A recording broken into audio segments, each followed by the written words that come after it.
Hello everyone, welcome to किन studies. आज है 31 दिसंबर। आज हम 30 और 31 दोनों ही डेट्स के करंट अफेयर्स को एक साथ करेंगे क्योंकि कल वीडियो नहीं आ पाया था। शुरू करते हैं आज के MCQ क्वेश्चंस। आज का फर्स्ट क्वेश्चन है, which sport is being introduced in the 2024 Khelo India youth games for the first time. आपसे पूछा जा रहा है, खेलो इंडिया यूथ गेम्स 2024 में पहली बार कौन सा खेल शामिल किया जा रहा है। आपके ऑप्शंस हैं स्क्वैश, कैनोइंग, क्याकिंग या फिर इनमें से कोई नहीं।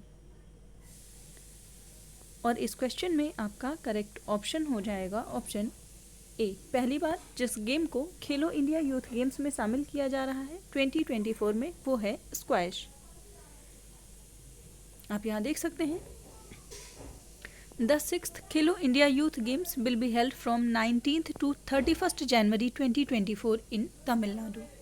और ये तमिलनाडु के डिफरेंट प्लेसेस में या यूँ कहें कि अलग अलग शहरों में आयोजित किया जाएगा, जैसे कि चेन्नई, त्रिची, मदुरई और Coimbatore. And this is the first time that squash will be included in these games.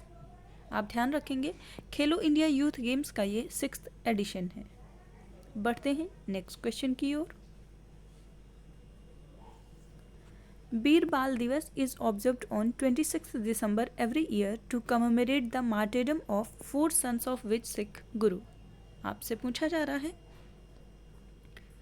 किस सिख गुरु के 4 पुत्रों की शहादत की याद में हर साल 26 दिसंबर को वीर बाल दिवस मनाया जाता है।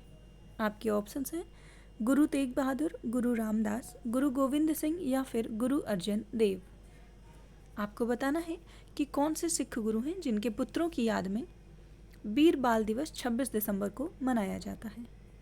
और इस क्वेश्चन में आपका करेक्ट ऑप्शन हो जाएगा ऑप्शन सी। ये हैं गुरु गोविंद सिंह के पुत्र। आप यहाँ देख सकते हैं, Veer Bal Diwas is observed on 26 December every year to commemorate the martyrdom of 4 sons of Guru Gobind Singh, जो कि 10th और लास्ट सिख गुरु रहे हैं। उनके 4 सन्स की बात करें तो उनका नाम रहा है जोरावर सिंह, फतेह सिंह, जय सिंह और Kulwant Singh, who fought against the Mughal emperor Aurangzeb and his army. बढ़ते हैं नेक्स्ट क्वेश्चन की ओर। What is India's current global rank in steel production. आपसे पूछा जा रहा है, इस्पात उत्पादन में भारत की वर्तमान वैश्विक रैंक या स्थान क्या है। आपके ऑप्शंस हैं फर्स्ट, सेकंड, थर्ड या फिर फोर्थ। और इस क्वेश्चन में आपका करेक्ट ऑप्शन हो जाएगा ऑप्शन बी। भारत की रैंक है सेकंड। आप यहाँ देख सकते हैं, India has now emerged as the second largest producer of steel in the world and this signifies remarkable growth in the nation's steel sector. So this announcement comes from India's Ministry of Steel, who reported domestic steel production figures at approximately 90 million tons, with the domestic steel consumption not far behind at 87 million tons।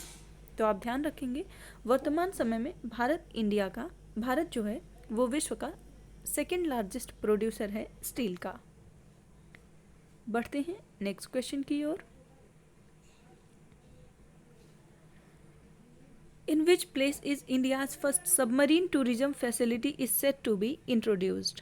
आपसे पूछा जा रहा है, भारत की पहली पनडुब्बी पर्यटन सुविधा किस स्थान पर शुरू की जाएगी।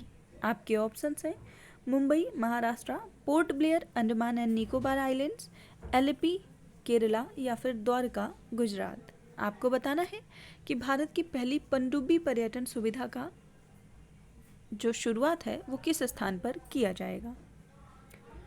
और इस क्वेश्चन में आपका करेक्ट ऑप्शन हो जाएगा ऑप्शन डी। इसकी शुरुआत होगी द्वारका में। आप यहाँ देख सकते हैं, the Gujarat government is planning to introduce India's first submarine tourism in Dwarka. The Gujarat government have partnered with the Mazagon dock yard limited to explore the maritime life around Bet Dwarka, जो कि एक स्मॉल आइलैंड है near Dwarka city with a significant mythological value in Hinduism. So the tourist will be able to dive 100 meters below sea level in the submarine and experience the marine life around the island. बढ़ते हैं next question की ओर. What is the name of India's first X-ray polarimeter satellite that is set to be launched by ISRO? आपसे पूछा जा रहा है भारत के पहले एक्सरे पोलरीमीटर सैटेलाइट का नाम क्या है जिसे इसरो के द्वारा हाल ही में लॉन्च किया जाना है. आपके ऑप्शंस हैं एक्सपोलरीसैट, पोलर एक्ससैट, एक्सरे एक्सप्लोरर या फिर एक्सपोसैट. आपको बताना है कि इस सैटेलाइट का नाम क्या है. और इस क्वेश्चन में आपका करेक्ट ऑप्शन हो जाएगा ऑप्शन डी. इस सैटेलाइट का नाम होगा एक्सपोसैट. आप यहाँ देख सकते हैं इस सैटेलाइट का नाम है एक्सपोसैट जिसका फुल फॉर्म है एक्सरे पोलरीमीटर सैटेलाइट. और इसका ऑब्जेक्टिव है to investigate the polarisation of intense X ray sources, to study X ray polarisation in the 8 to 30 kV energy band. इसके साथ ही to conduct long term spectral and temporal studies in the 0.8 to 15 kV energy band. पढ़ते हैं next question की ओर. Who has been appointed as the DG of CISF? आपसे पूछा जा रहा है CISF के महानिदेशक के रूप में हाल ही में किन्हें नियुक्त किया गया है. आपके ऑप्शंस हैं अनीश दयाल सिंह, रोहित कुमार सिंह, नीना सिंह या फिर महेंद्र कुमार मनराल. और इस क्वेश्चन में आपका करेक्ट ऑप्शन हो जाएगा ऑप्शन सी. जो डीजी अभी हाल ही में CISF की नियुक्त हुई हैं वो हैं नीना सिंह. आप यहाँ देख सकते हैं Nina Singh has been appointed as the DG of CISF, making her the first women to head this elite force. So इनके बारे में बात करें तो she is 1989 batch IPS officer of Rajasthan cadre and has served in various important assignments in the state. She has worked in the CISF since 2021 and held positions such as ADG, Special DG and DG in charge. इसके साथ ही ITBP के DG की बात करें तो वो हैं Rahul Rasgotra. Neena Singh CISF की DG हैं. इसके साथ ही अनीश सिंह दयाल ये CRPF के DG हैं. बढ़ते हैं नेक्स्ट क्वेश्चन की ओर.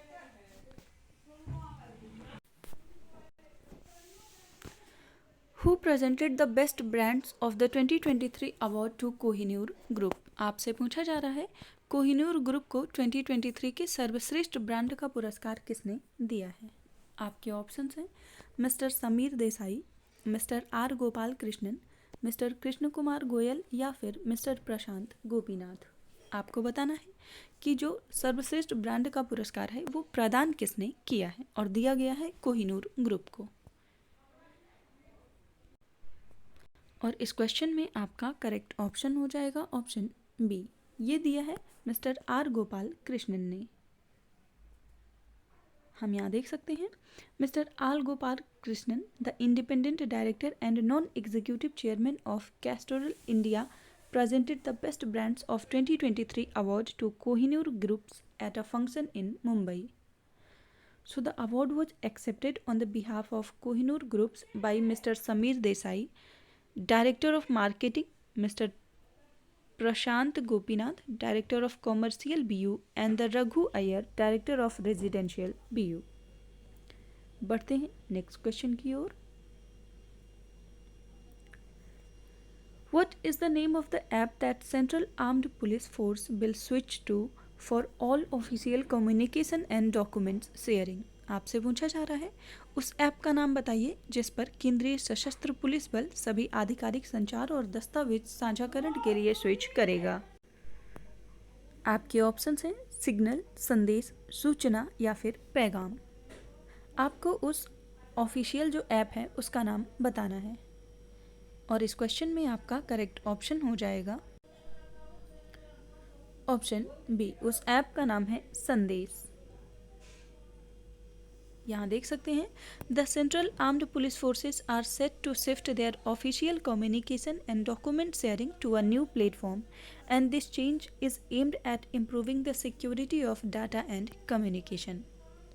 An officer disclosed that the app they will be start using is the Sandesh app, जो कि एक इंडिजिनस प्लेटफॉर्म है, इंडिया में डेवलप किया गया है. And this app designed to secure data transmission and is not known to share data with the third parties, a factor crucial to this context. बढ़ते हैं नेक्स्ट क्वेश्चन की ओर. In which state will the Golden Jubilee celebration of the Karbi Youth Festival 2024 be held? आपसे पूछा जा रहा है कार्बी युवा महोत्सव 2024 का जो स्वर्ण जयंती समारोह है वो किस राज्य में आयोजित किया जाएगा. आपके ऑप्शंस हैं मेघालय, असम, अरुणाचल प्रदेश या फिर मिजोरम. और इस क्वेश्चन में आपका करेक्ट ऑप्शन हो जाएगा ऑप्शन बी. इसका आयोजन असम में किया जाएगा. आप यहाँ देख सकते हैं the president Murmu will attend Karbi youth festival 2024 in Assam on 17th January. So the celebration will be held at the Taralangso Diphu, जो कि एक डिस्ट्रिक्ट है कार्बी आंगलोंग में. So this is one of the 34 administrative districts of Assam, and this festival will bring together thousands of Karbi youths not only from different parts of Assam but also from the different parts of the country. And it is a blend of traditional art, folk dance and music and indigenous tribal foods. तो आप ध्यान रखेंगे कार्बी आंगलोंग जो महोत्सव है इसका आयोजन किया जाएगा असम में. बढ़ते हैं नेक्स्ट क्वेश्चन की ओर. Which union ministry led the 6th central advisory board meeting on disability. आपसे पूछा जा रहा है किस केंद्रीय मंत्री ने विकलांगता पर 6ठी केंद्रीय सलाहकार बोर्ड की बैठक का नेतृत्व किया है. आपके ऑप्शंस हैं डॉक्टर हर्षवर्धन, प्रकाश जावड़ेकर, डॉक्टर वीरेंद्र कुमार या फिर रविशंकर प्रसाद.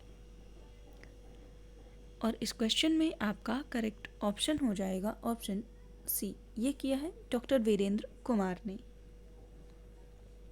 आप यहाँ देख सकते हैं the 6th meeting of the central advisory board on disability जिसका आयोजन किया गया है नई दिल्ली में, उसको लीड किया है डॉक्टर वीरेंद्र कुमार ने, जो कि हैं minister of social justice and empowerment. So ministers from Odisha, Uttar Pradesh, Goa and Tamil Nadu as well as representatives from different states and union territories इसके साथ ही various organizations attended this meeting and they addressed important issues in the disability sector. So आज के current affair session में इतना ही. Thank you for watching. Do like, share and subscribe.